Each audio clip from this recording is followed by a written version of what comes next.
Purnima, welcome back to my YouTube channel success with मी।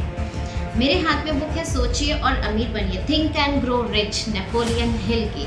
और ये book मुझे बहुत इंस्पायरिंग लगी, मैंने काफ़ी पढ़ी है इसे। और एक पेज है जो मैं अभी आप लोगों के साथ शेयर करूँगी, और बहुत ही अच्छा, मतलब बहुत ही मोटिवेशनल पेज है, जिसमें हमें समझ आता है कि हमारे अंदर जो हमारे ड्रीम्स होते हैं, जो हमारे सपने होते हैं, वो किस तरह से हमें ड्राइव करते हैं। महान सपनों की शक्ति। दौलत इकट्ठी करने की प्रबल इच्छा के साथ हमें ये याद रखना होगा कि दुनिया के सच्चे लीडर्स हमेशा वही लोग होते हैं जिन्होंने छुपे हुए अवसरों की अदृश्य शक्तियों का दोहन किया है और उनका प्रैक्टिकल प्रयोग किया है, जिन्होंने विचारों की शक्तियों को गगनचुंबी इमारतों, शहरों, फैक्ट्रियों, हवाई जहाजों, वाहनों और सुख सुविधाओं में बदला है। अमीर बनने की योजना बनाते समय आप सपने देखने वाले को तुच्छ ना समझें, ना ही आप किसी दूसरे आदमी की बातों में आए जो आपको ये समझाना चाहता है कि सपने देखना मूर्खता है। बदली हुई दुनिया में महान सफलता हासिल करने के लिए आपको अतीत के सफल लोगों के सूत्रों पर चलना होगा, जिनके सपनों ने मानव जाति को बहुत सी बहुमूल्य चीजें दी। ये सूत्र हैं अवसर को पहचानना और अपनी प्रतिभा को विकसित करके उसकी मार्केटिंग करना। आप जो काम करना चाहते हैं, अगर वो सही है और आप उसमें विश्वास करते हैं, तो फिर आगे बढ़ें और उस काम को कर दीजिए।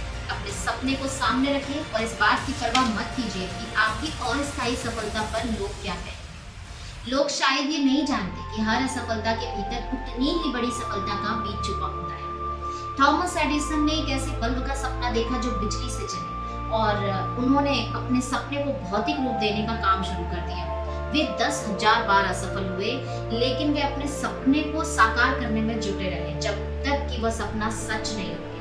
प्रैक्टिकल स्वप्नदर्शी मैदान छोड़कर नहीं भागते। वेलन ने सिगार स्टोर्स की चेन का सपना देखा और वे उसे साकार करने में जुट गए। आज यूनाइटेड सिगार स्टोर्स के पास अमेरिका के सर्वश्रेष्ठ उपकरण हैं। राइट बंधुओं ने एक ऐसी मशीन का सपना देखा जो हवा में उड़ सके, और आज हम दुनिया भर में प्रत्यक्ष प्रमाण देख सकते हैं हेलीकॉप्टर, एरोप्लेन के रूप में। उनका सपना वास्तव में दमदार था।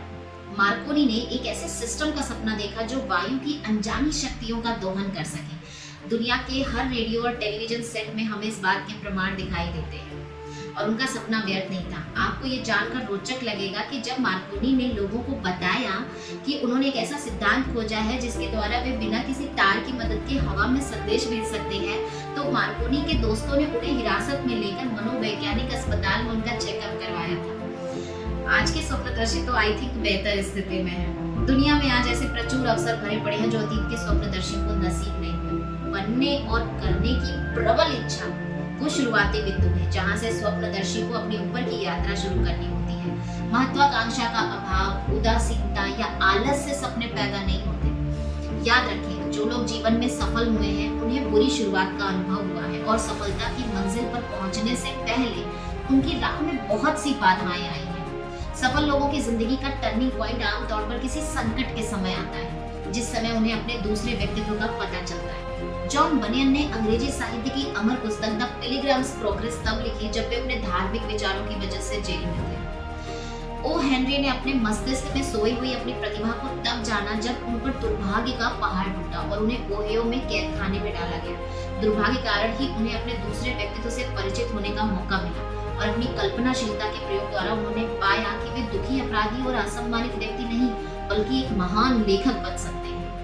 चार्ल्स डिकेंस शुरू में बोतलों पर लेबल चिपकाने का काम करते थे, और पहले प्रेम की असफलता ने उनकी आत्मा की गहराइयों को भेद दिया और उन्हें विश्व के महानतम लेखकों की श्रेणी में लाकर खड़ा किया। इस त्रासदी की वजह से अपने तो डेविड कॉपरफील्ड लिखा, और इसके बाद कई अन्य उपन्यास लिखे जिन्होंने पाठकों के जीवन को बेहतर और समृद्ध बनाया।